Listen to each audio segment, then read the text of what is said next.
A Hebrew Israelite will translate the word Egypt as bondage. They won't say this refers to the actual place of Egypt on the map. They'll say it really represents bondage. So let's read it from their perspective. The Lord shall bring African people into bondage to America with ships. That's how we got there. The Hebrew Israelites. Now, you may have heard of them as the Black Hebrew Israelites, but just so you know that that's the derogatory term. They don't associate with the Black Hebrew. It's Hebrew Israelites because they don't believe that it has to do with their ethnicity or the color of their skin or anything like that. So I'm gonna try my best to kind of shorten this one because there's a lot of stuff that we want to talk about as it relates to this. And the first thing, guys, that I'm going to say about the Hebrew Israelites is that they're not monolithic.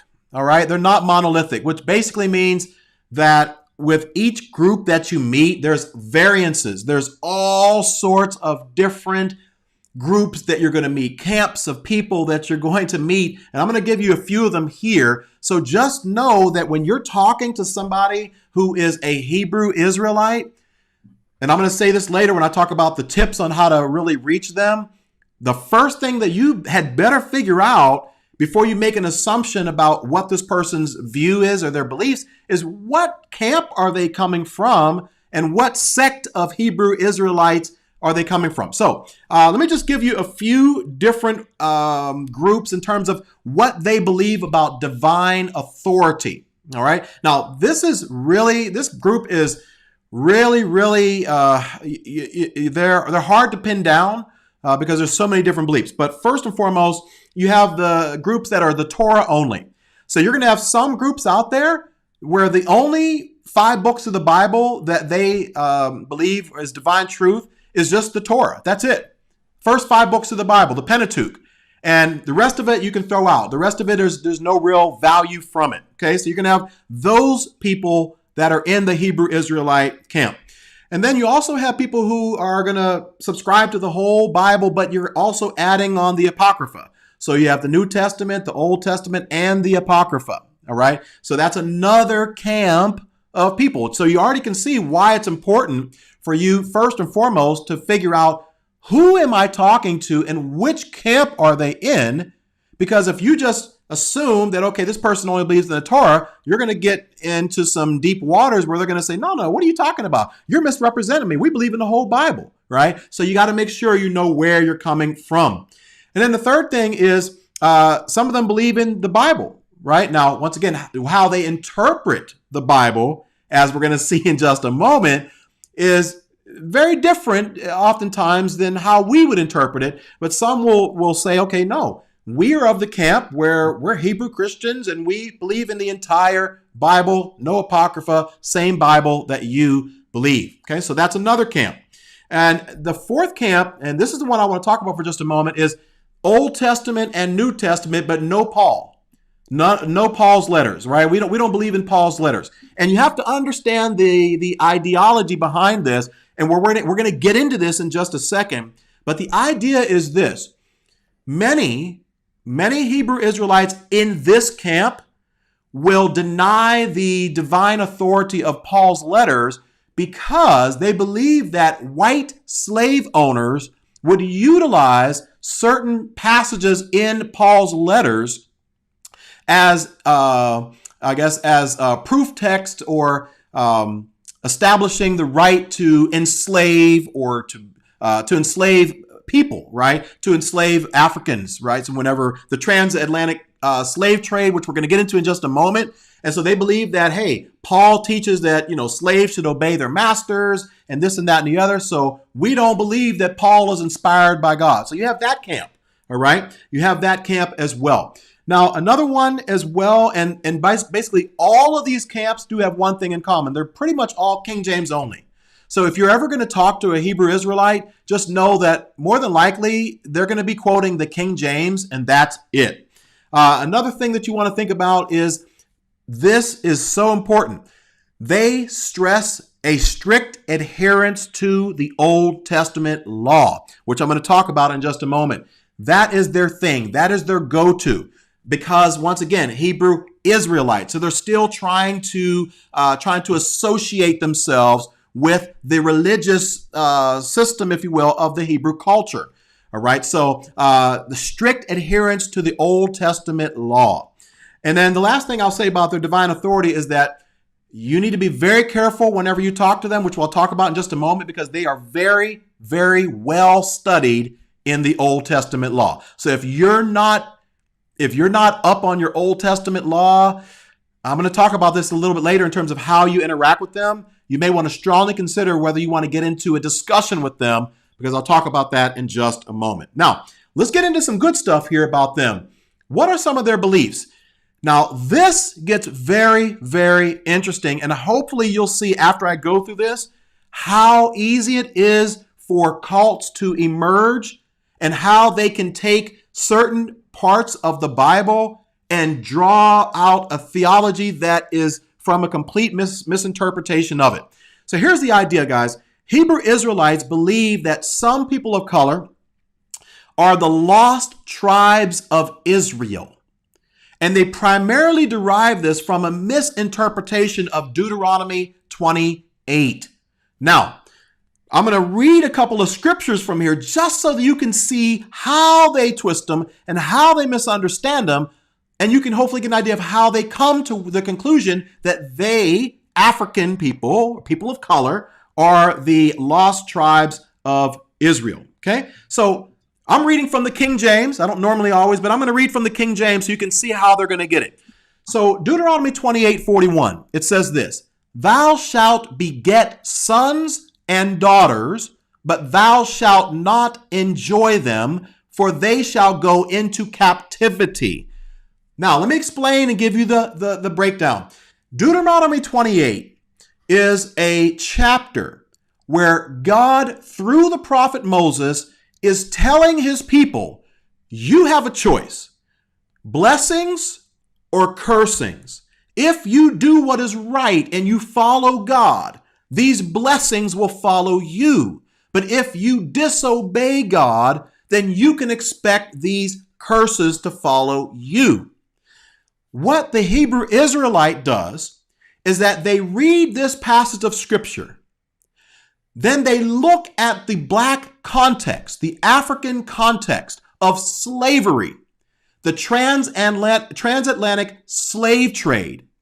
And they read that context or that experience, I want to make it clear, back into the text, and they say that Deuteronomy 28 is not prophesying this to the nation of Israel. No. Deuteronomy 28 is prophesying all of these things about African people, right? So now let's read it through their lens again. Thou shalt beget sons and daughters, but thou shalt not enjoy them, for they shall go into captivity. Doesn't that sound like the transatlantic slave trade and the 400 years of slavery that African people were taken from Africa, brought over against our will? Sons and daughters, we have them, but we can't enjoy them because sons and daughters and families were separated from one another when we went into what? Captivity or bondage or slavery. So they will look at the text in Deuteronomy 28 and say, this is a prophecy about us, about African people, not the nation of Israel. Well, the nation of Israel, but we are the nation of Israel. We are the true tribes of Israel. We're the lost tribes of Israel. Let's keep going. All right. Deuteronomy 28, 64 and 65.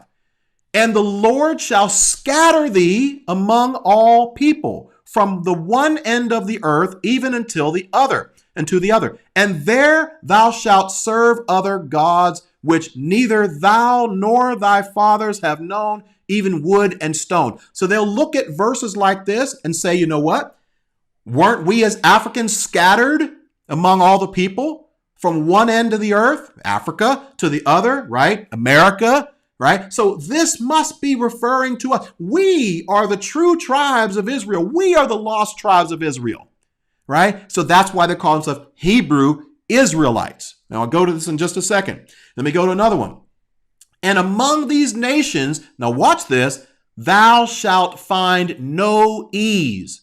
Was it easy to be in slavery as an African person in 400 years? No, it wasn't. These verses, they will claim, are talking about the plight and the experience of African people and not the nation of Israel. Now, let me backtrack.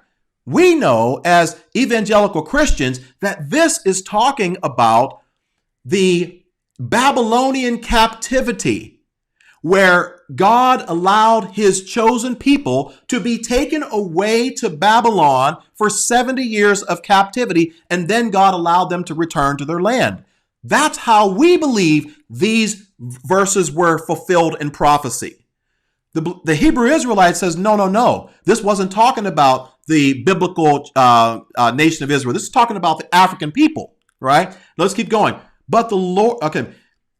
Among these nations thou shalt find no ease, neither shall the sole of thy foot have rest.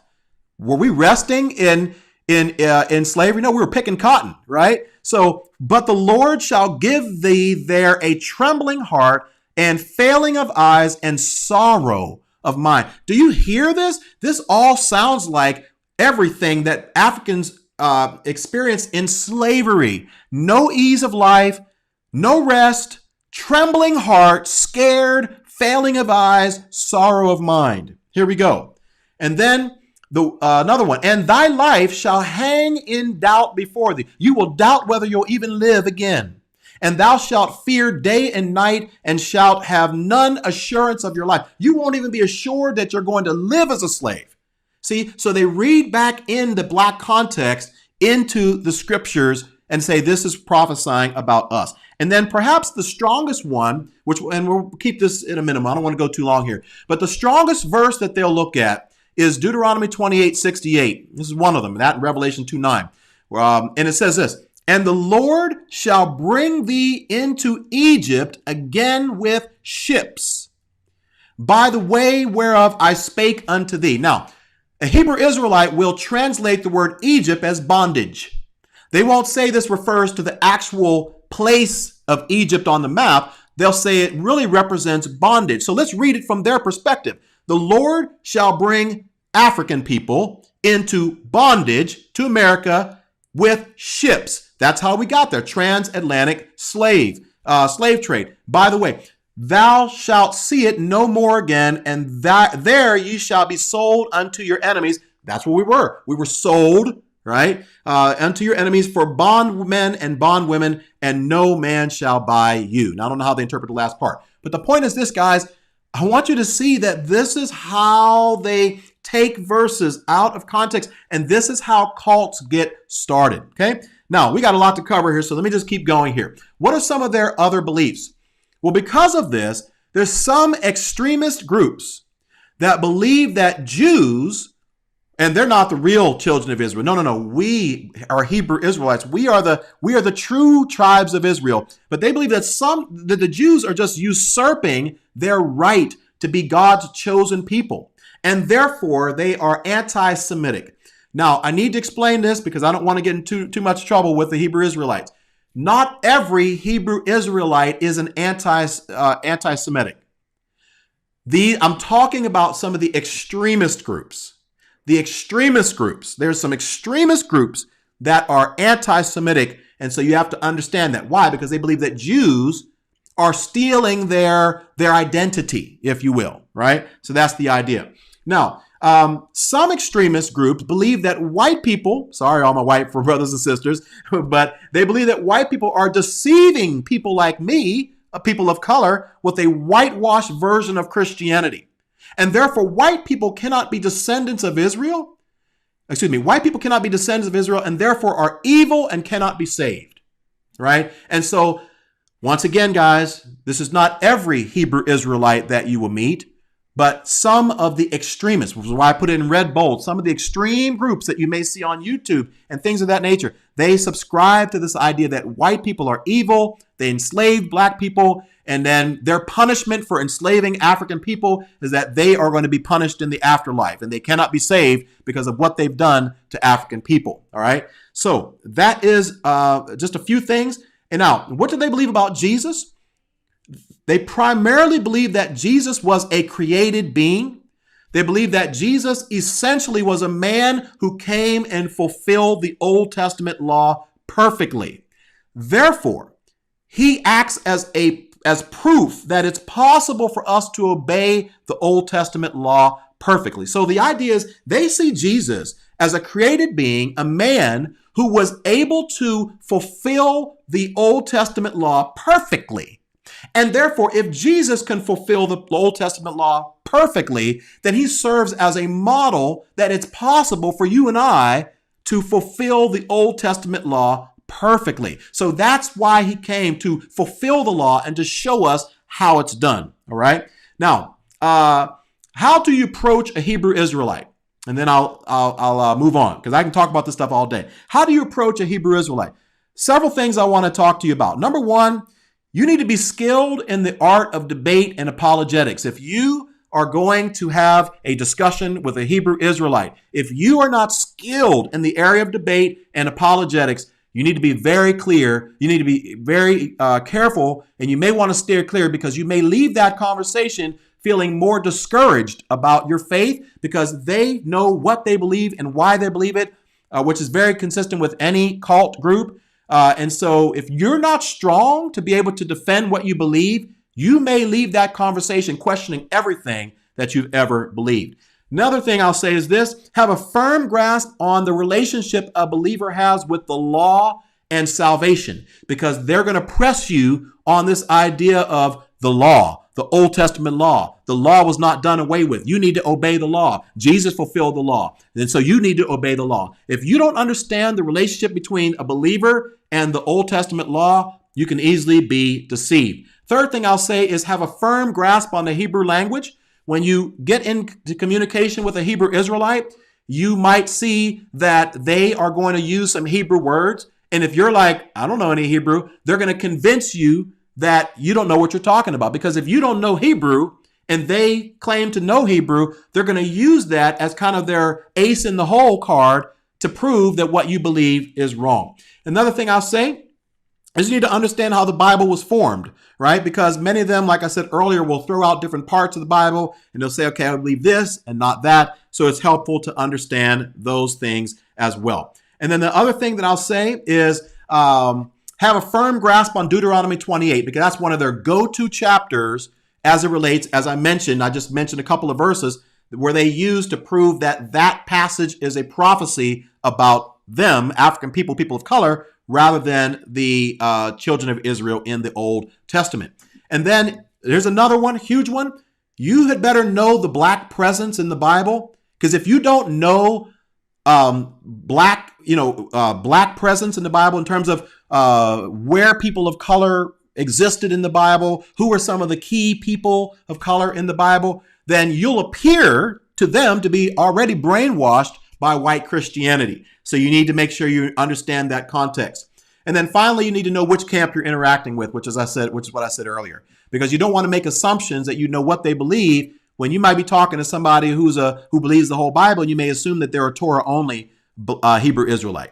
So I know that was a lot. I probably went on a lot longer than I had planned, which is typical of me when I get excited. But hopefully that gave you a good perspective of what they believe and how what they believe is very, very different from evangelical Christianity. So,